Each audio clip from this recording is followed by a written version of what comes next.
नमस्कार दोस्तों, मैं हूं प्रशांत। स्वागत है आपका प्रतियोगिता दर्पण में।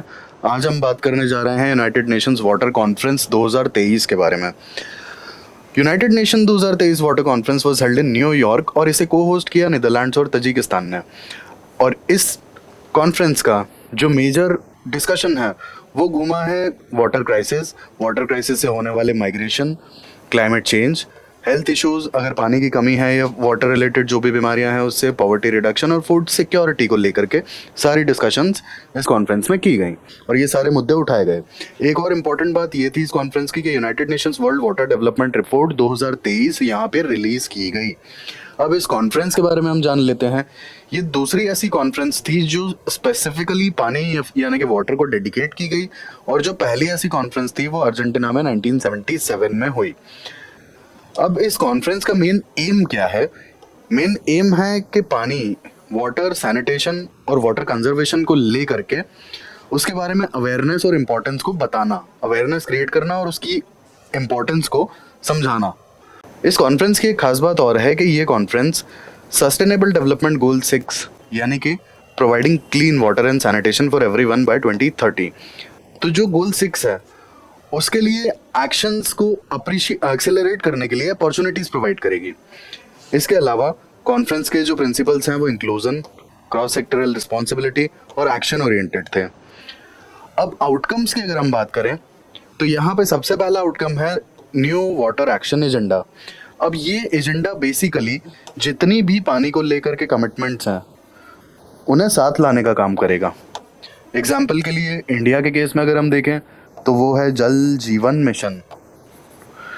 तो इस तरीके की जितनी भी कमिटमेंट्स हैं वो सब साथ में आएंगे, उनके जो भी रिजल्ट्स और जो भी इम्प्लीमेंटेशंस हैं उन्हें साथ में एक एजेंडा की तरह ट्रीट किया जाएगा और देखा जाएगा कि क्या आउटकम्स निकल रहे हैं और क्या इंप्रूवमेंट्स किए जा सकते हैं। सेकंड पॉइंट पर अगर हम बात करें तो it's about capacity building. Capacity building की बात करें तो एक बहुत छोटा सा पॉइंट है। आप समझते हैं कि सबसे ज़्यादा अगर पानी की कमी होगी तो जो पुअर क्लास सबसे ज़्यादा अफेक्ट होगा पानी की कमी के कारण से। तो कैपेसिटी बिल्डिंग की अगर हम बात कर रहे हैं तो पुअर पीपल यानी कि पुअर क्लास की अगर हम बात करते हैं, पुअर क्लास को राइट्स प्रोवाइड करना पानी के, ये बहुत ही ज़रूरी है। पुअर क्लास खुद के लिए बहुत बड़ा स्टैंड नहीं ले सकता है, गवर्नमेंट के सामने शायद उनकी बात पहुंचने में बहुत लेट भी हो जाता है कई बार। And as usual poor class की जो आप स्थिति समझ रहे हैं कि कई बार जो उनके खुद के रिप्रेजेंटेटिव्स हैं वो भी उनकी बात बहुत अच्छे से क्लियरली शायद गवर्नमेंट्स तक नहीं पहुंचा पाते हैं।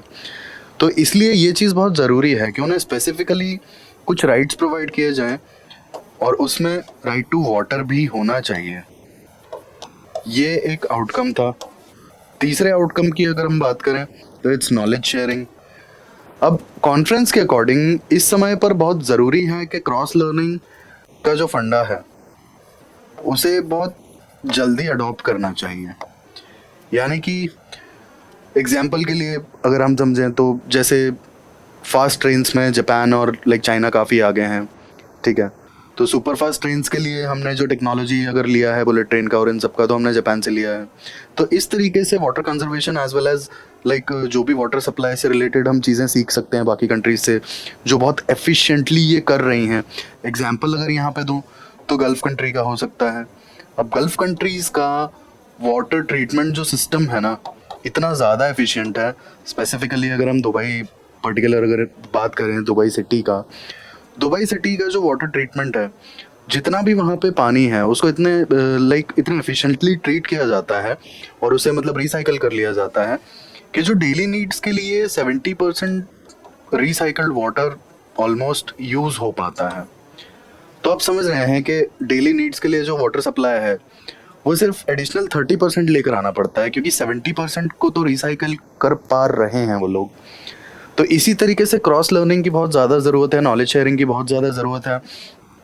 यूनाइटेड नेशंस और यूनेस्को अपने अपने प्लेटफॉर्म्स को लेकर के आ सकते हैं, क्योंकि यहाँ पर अगर आप देखेंगे एग्जाम्पल के लिए तो बहुत सारे बड़े सिटीज़ हैं। जैसे साउथ अफ्रीका में अगर आप देखेंगे तो साउथ अफ्रीका में कुछ सिटीज़ हैं जहाँ पे पानी की इतनी कमी है कि वाटर राशनिंग हो रही है। राशनिंग एज इन हफ्ते में 1 या 2 दिन पानी मिलता है, वीकली पर week for 1 or 2 days, and that too 500 litres to 1000 litres per person, that's it. तो आप समझ सकते हैं, आई थिंक केप टाउन में ये हुआ था, पानी की काफ़ी कमी है। तो ऐसा ये एक केस नहीं है, काफ़ी सारे हैं इंडिया के। अगर केस में आप देखेंगे तो बहुत सारे बड़े सिटीज़ में पानी की काफ़ी कमी है। एग्जाम्पल के लिए बैंगलोर है, बैंगलोर में थोड़े से पानी के इश्यूज लाइक पुराने वाले सिटी में है। इसके बाद कुछ समय पहले तक इंदौर, जो कि क्लीनेस्ट सिटी ऑफ इंडिया है, वहाँ भी पानी की प्रॉब्लम हुआ करती थी। बट हाल फिलहाल में शायद नियरेस्ट नर्मदा नदी से किसी तरह का सप्लाई आने लगा है, तो इसलिए अभी थोड़ा सा प्रॉब्लम कम हुआ है। तो पानी का आप ये समझिए कि ग्राउंड वाटर बहुत सी जगह पे ऑलमोस्ट ख़त्म है।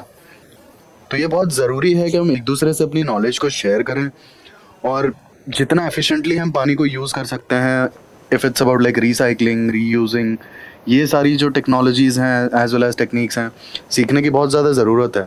और यहाँ पे यूनाइटेड नेशंस जैसी ऑर्गेनाइजेशंस काफ़ी हेल्पफुल होंगी।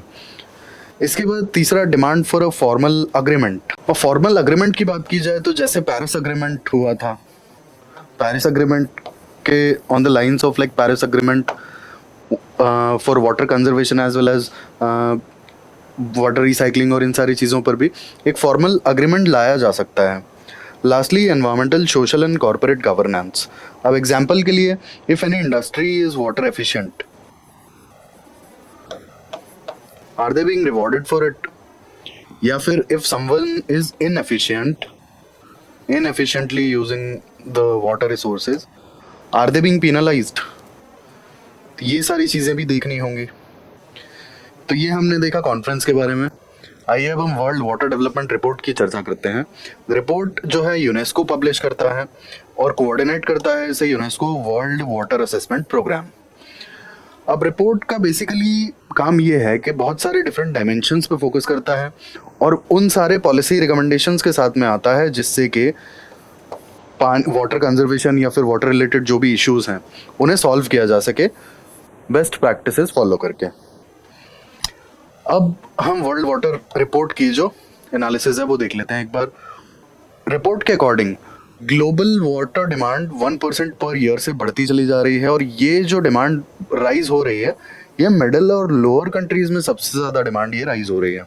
इसका मतलब जो डेवलप्ड कंट्रीज हैं वहाँ पे डिमांड इज़ ऑलमोस्ट स्टैग्नेंट, वहाँ पे अब डिमांड बहुत ज़्यादा राइज नहीं हो रहा है। ये जो मेजर राइज आ रहा है ये मिडिल इनकम और लोअर इनकम कंट्रीज़ में आ रहा है, क्योंकि जैसे जैसे लिविंग स्टैंडर्ड्स इंप्रूव होंगे, सैनिटेशन और इन सारी चीज़ों की तरफ लोगों का लाइक हाइजीन की तरफ लोगों का ध्यान जाएगा, तो ऑब्वियस सी बात है कि वाटर रिक्वायरमेंट्स बढ़ेंगी। Secondly, SDG sustainable development goal 6 के टारगेट्स की बात की जाती है कि इनके टारगेट्स में कितनी प्रोग्रेस हुई है। तो हमने डिस्कस किया था SDG 6 is about providing clean water to everyone. तो रिपोर्ट के अकॉर्डिंग एसडीजी 6 के जो टारगेट की प्रोग्रेस है वो बहुत ही कम है and it is of the track और इस पर काम करना बहुत ज़रूरी है। Thirdly, urban areas water allocation, ये एक मेजर इशू, एक मेजर रेड फ्लैग रेज किया है रिपोर्ट ने। रिपोर्ट के अकॉर्डिंग अर्बन वाटर डिमांड जो है it is projected to increase by 80%। 2050 तक अर्बन वाटर रिक्वायरमेंट 80% तक बढ़ जाएगी। आप समझ सकते हैं, अब अगर पानी बढ़ेगा और अर्बन एरियाज में आपको ज़्यादा पानी की डिमांड आती है और आपको पानी वहाँ पे ज़्यादा देना पड़ता है, तो ऑब्वियस सी बात है, वी ऑल नो कि जो फ्रेश वाटर रिसोर्सेज हैं दे आर लिमिटेड। तो इसका मतलब है कि आपको अर्बन एरियाज में वाटर सप्लाई करने के लिए कहीं ना कहीं कॉम्प्रोमाइज़ करना पड़ेगा, और कॉम्प्रोमाइज़ कहाँ होगा? फार्मिंग के लिए। और इसका इनडायरेक्टली जो सबसे बड़ा कॉन्सिक्वेंस निकल के आएगा वो आएगा फूड सिक्योरिटी। अब आप सोचिए कि जहां हमारी फूड सिक्योरिटी पे बात आने लगेगी वहां हम क्या चूज करेंगे, खाना या फिर अर्बन एरियाज को पानी देना? तो ऑब्वियसली बहुत बुरे हालात हो सकते हैं। नेक्स्ट पॉइंट में अगर हम बात करें वाटरशेड प्रोटेक्शन की, भी ये बात करती है रिपोर्ट। इसके बाद नेक्स्ट इनका जो हाईलाइट है वो है पार्टनरशिप और कोऑपरेशन में। रिपोर्ट के अकॉर्डिंग कंट्रीज को एक दूसरे के साथ कोऑपरेशन और पार्टनरशिप में काम करना चाहिए, स्पेशली जब ट्रांस बाउंड्री बेसिन्स और एक्विफर्स की बात आती है, तो यहाँ पर उन्हें साथ में काम करना पड़ेगा, मजबूरी है। क्योंकि बॉर्डर एरियाज में अगर पानी का मतलब किसी भी तरह का कैचमेंट एरिया है, वाटरशेड है, एक्विफर है, तो वो दोनों कंट्रीज की रिस्पॉन्सिबिलिटी है ना कि वो उसे लाइक मैनेज करें। और इनोवेटिव सॉल्यूशंस के साथ में बाहर आए कि उसे कैसे मैनेज करना है, कैसे डिप्लीट होने से बचाना है। तो यहाँ पे पार्टनरशिप्स और कोऑपरेशंस पे काफ़ी हाईलाइट किया है रिपोर्ट ने। देन रिपोर्ट हाईलाइट करती है डेटा के बारे में। Governments are lacking the data about like the grass root. और अगर ग्रास रूट डेटा ही मिसिंग है, गवर्नेंस के लिए कोई डेटा ही नहीं है, तो पॉलिसी कैसे बनेगी? और पॉलिसी नहीं बनेगी तो वाटर रिलेटेड इश्यूज को कैसे एड्रेस किया जाएगा? तो ये देखा हमने water report as well as water conference. ऐसे ही इन्फॉर्मेटिव वीडियोस के लिए हमारे साथ जुड़े रहिए। Thank you, thanks for watching.